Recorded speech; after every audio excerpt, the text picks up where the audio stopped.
নমস্কার বন্ধুরা, আজকে তোমাদের আমি ট্যাংরা মাছের বাটি চচ্চড়ি করে দেখাবো আলু দিয়ে। দেখে না, ট্যাংরা মাছগুলোরে প্রথমে লবণ হলুদ মাখাইয়ে ভেজে তুলে নেব। দেখো, তেল দিয়ে দিচ্ছি, এবার মাছগুলোরে দিয়ে দিলাম, নাড়ায় সাড়ায় নিয়ে ভেজে মাছগুলোরে তুলে নেব। দেখো, কড়া করে ভেজে নিয়েছি। তারপরে আলুটারে লম্বা লম্বা করে কেটে নিয়েছি আলু ভাজার মতো। এর মধ্যে পেঁয়াজ কুচি আর লঙ্কা সেরা দিয়ে দিলাম।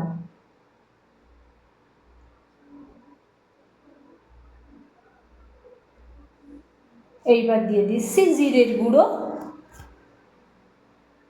দেব লবণ স্বাদ মতো, আর দেব হলুদের গুঁড়ো। এইভাবে একবার বানাইয়ে দেখো বন্ধুরা, দারুণ স্বাদের হয়।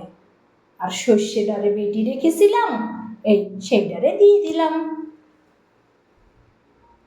এবার ভালো করে এইগুলোরে একসঙ্গে মাখাইয়ে নেব। মাঝে মাঝে স্বাদ পাল্টাইয়ে রান্না করে খেয়ে দেখো, খুব ভালো লাগে।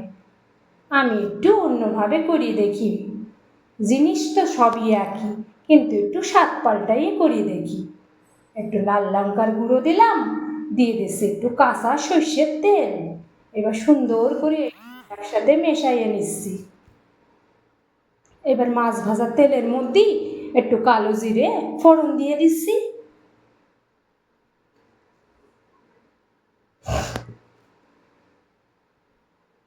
এবার নাড়ায় সাড়ায় ওই মশলাখানা যেটা মেখে রেখেছিলাম আলু দিয়ে, ওইটারে দিয়ে দিচ্ছি তেলের মধ্যে।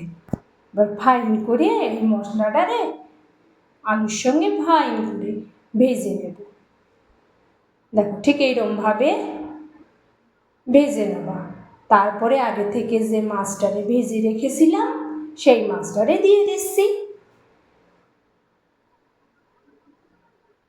ব্যাস, এইবার একসাথে সব কিছু মেশাইয়ে নিচ্ছি। দেখো, ঠিক এইরকমভাবে মিশাইয়ে নেবা। যতক্ষণ না আলুটা সেদ্ধ না হয় একটু ভাজা ভাজা করে নেবা। তারপরে ওপর থেকে গরম জল দিয়ে দেব। আমি তরকারিতে বন্ধুরা সবসময় গরম জলই ব্যবহার করি, তাতে তরকারির স্বাদটা একটু ভালো হয়। সবসময় গরম জল দিলেই ফুটিয়েও ওঠে তাড়াতাড়ি, আর স্বাদও আসে ভালো। এইবার ঢেকে দিয়ে কিছুক্ষণের জন্য হতে দিচ্ছি। দেখো, ঢাকা তুলে নিলাম।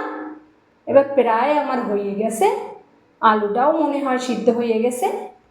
একটু টিপে দেখে নিলাম যে সিদ্ধ হয়ে গেছে। ব্যাস, আমার ট্যাংরা মাছের আলু দিয়ে বাটি চচ্চড়ি রেডি।